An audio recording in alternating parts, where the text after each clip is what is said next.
Hi, I'm Ralph Murillo. So I'll be discussing about the skeletal system. And shall we start? So skeletal system has many functions. So I'll be discussing the first one. The first one is support. So here, support, it has three components. Not really components, but three examples that we can infer. So first is the rigid and strong bone. So the rigid and strong bone is responsible for the weight bearing and is the major supporting tissue of the body. So that includes the pelvis, which is the knees, basically, which is responsible for weight bearing. Cartilage. Next, cartilage is example the nose, the ear, and basically it's a firm yet flexible support. So those are cartilages, the nose and the ears. So lastly, the ligaments. Ligaments, most prominent in the knee.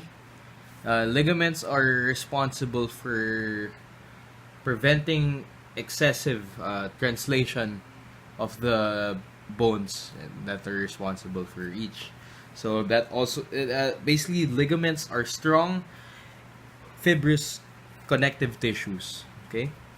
So next, protection. So it says here the protection for the organs around it surrounds. So that includes the skull, which encloses the brain, the thoracic cage, which encloses a lot, which is the heart, the lungs, and the ones that surrounds it.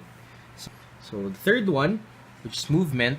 So here it states here that the skeletal muscles attached to the bones by tendons, so strong bands of connective tissue. So in movement, the contraction of the skeletal system moves the bones, producing body movements. So not only the muscles are responsible for the movement, there is also joints.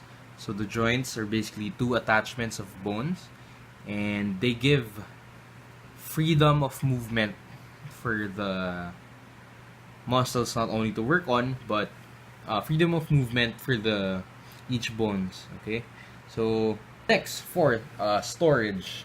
So storage, stated here that the minerals in the blood, including the principal minerals. So there are two principal minerals, which is the calcium and phosphorus. So the fat may also be stored and released for use of energy. So responsible for storage.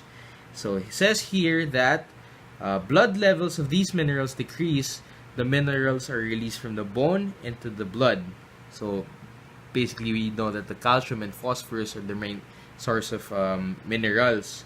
So fat can also be stored here in the bone cavity. So fats are also released in the blood in exchange for other tissues, which can also be used as source of energy. So lastly, blood cell production. So it says here that the red bone marrow, because the red bone marrow, they fill these cavities, the bone cavities.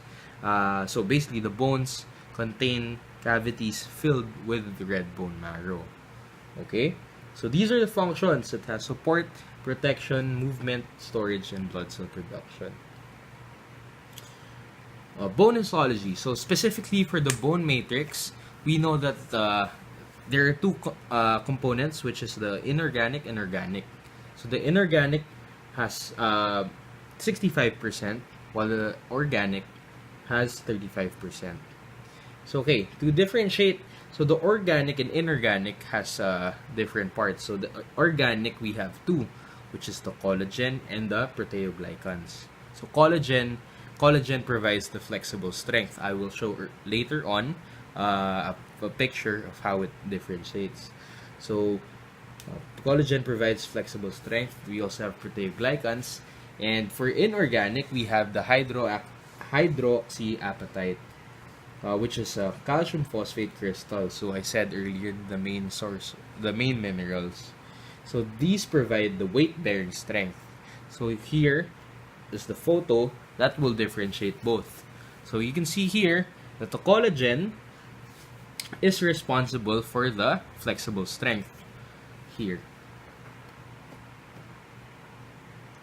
while the hydroxyapatite, calcium phosphate material, is responsible for the weight bearing.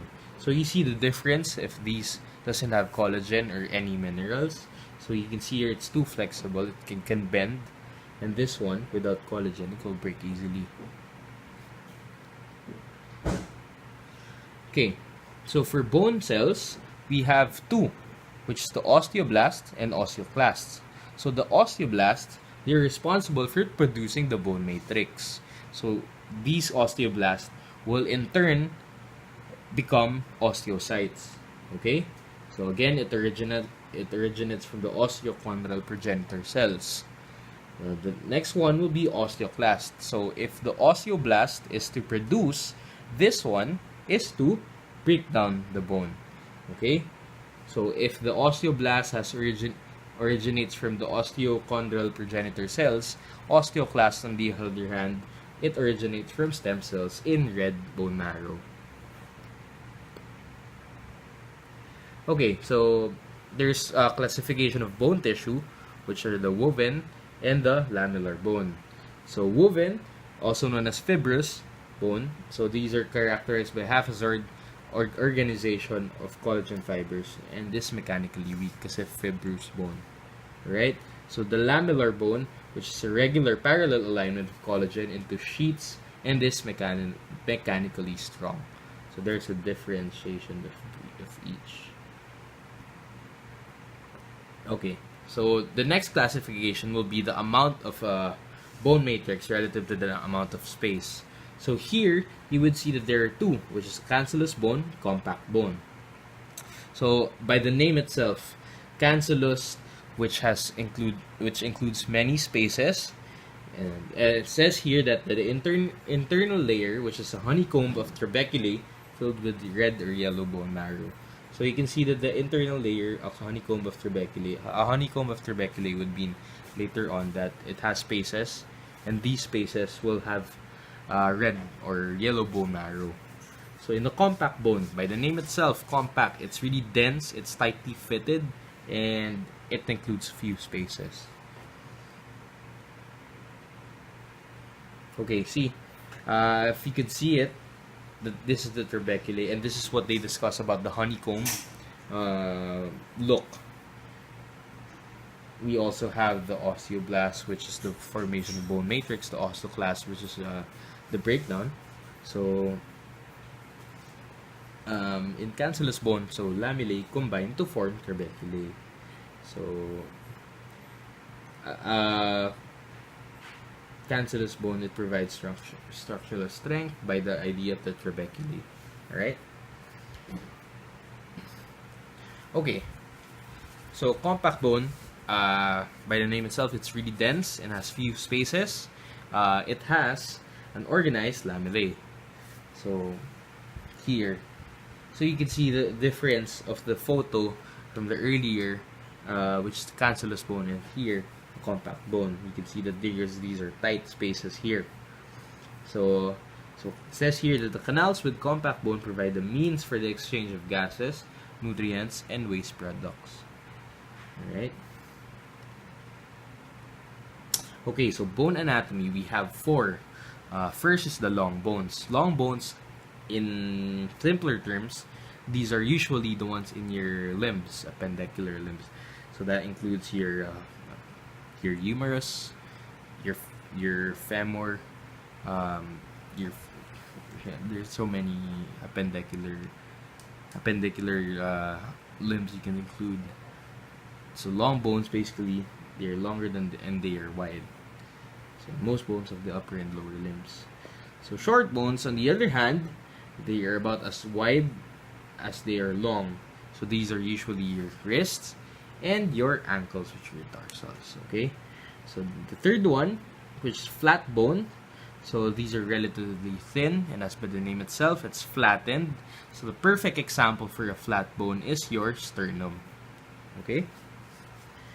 So again, also your shoulder blades, your scapula.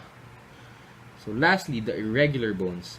So these are do not fit into the other three categories. That includes your facial bones because they are really irregular shape. Your vertebrae, again, irregular shape. It has a different.